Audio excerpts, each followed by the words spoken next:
Welcome to the June 2024 Star Wars Canon Update. This month we got the first 5 episodes of The Acolyte, a new video game, a new novel, and 6 new comic issues, so let's dive in. The Acolyte premiered first and foremost, and there wasn't any controversy surrounding it at all. Sarcasm aside, personally, I'm enjoying each episode more and more. It's not perfect or anything, but the central mystery is intriguing to me. If you want my full thoughts on each episode, I'll link to my reviews in the cards, but as far as canon goes, I will once again explain how the Sith can be in this without supposedly breaking the lore. People made a huge deal about Ki-Adi-Mundi knowing about the assassin May, but nobody said the word Sith around him. None of the Jedi thought she was related to the Sith. In Episode 5, Chimera announces to Sol that he is a Sith, but every other Jedi is killed off. I think the season will either end with Sol's death, and the secret of the Sith will remain buried, or Chimera's death and a cover-up from Sol. He might claim the enemy was just a rogue Force user, because the entire show revolves around Sol covering something up.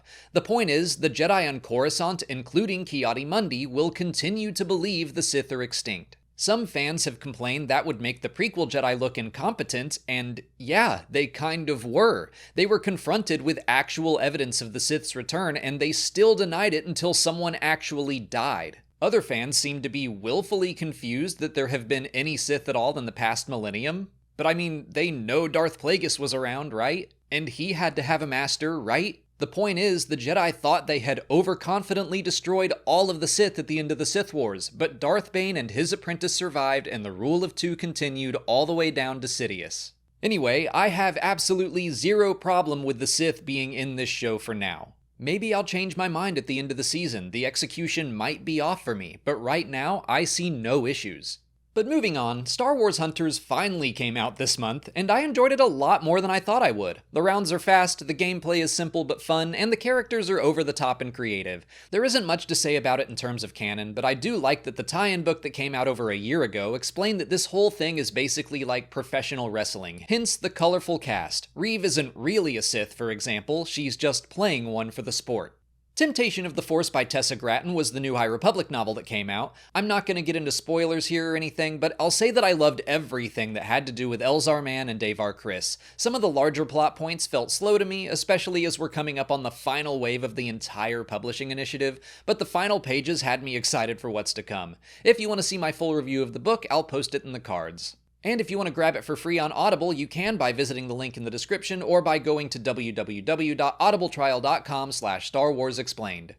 The High Republic issue 8 finally showed us more from Baron Boolan and his gnarly experiments on the Nameless. Lorna D, Tay, and Skier all infiltrate his lab to save a young girl since they wouldn't be affected by the creatures, but the plan quickly falls apart and Keeve has to join in as well. Lorna saves the girl, but also plants explosives all over the space station, forcing Keeve to venture farther in to save her friends.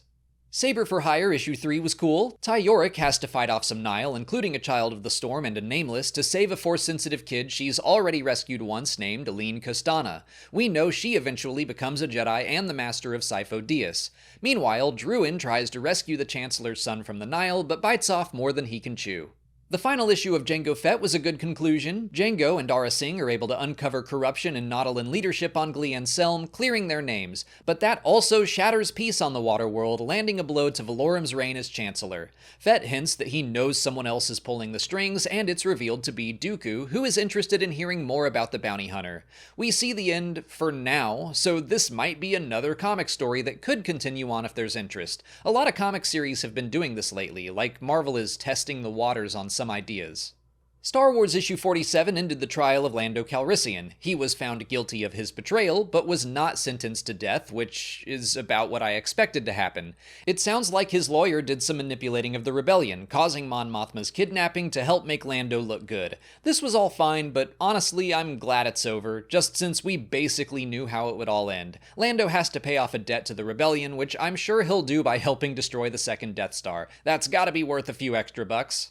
Darth Vader issue 47 showed Vader stealing some Kyber from his master on Exegol, an act Sidious seems pleased with. He also encourages his young apprentice to seek out Luke, and we cut over to him. Young Skywalker meets up with Warba, who set up a trap for him, but she is stunned by Sabe, who also attacks Luke. Maybe she's trying to kill him before he can become a potential force for evil. The third issue of Darth Maul, Black, White, and Red continued to be cool. I'm still glad each issue gets its own full story to tell. This time, Sidious sends Maul to assassinate someone who found out his true identity. Or at least he knows he's not the kindly old man he pretends to be. I'm not sure he knew Palpatine was a full-on Sith Lord. Maul easily completes the job, but questions his master throughout, which frustrates Sidious, who just wants Maul to do as he's told. For Story of the Month, I'm going with The Acolyte Episode 5, titled Night. It is my favorite episode of the bunch so far, with some fantastic action that still included some pretty great character moments. But that's it for June. In July, we're getting the final 3 episodes of the series and 9 new comic issues. The Canon update will return in early August to cover all those new stories. Until then, please like this video, subscribe to the channel, follow us on our socials, and consider checking out our Patreon page. As always, thanks for watching, and may the Force be with you.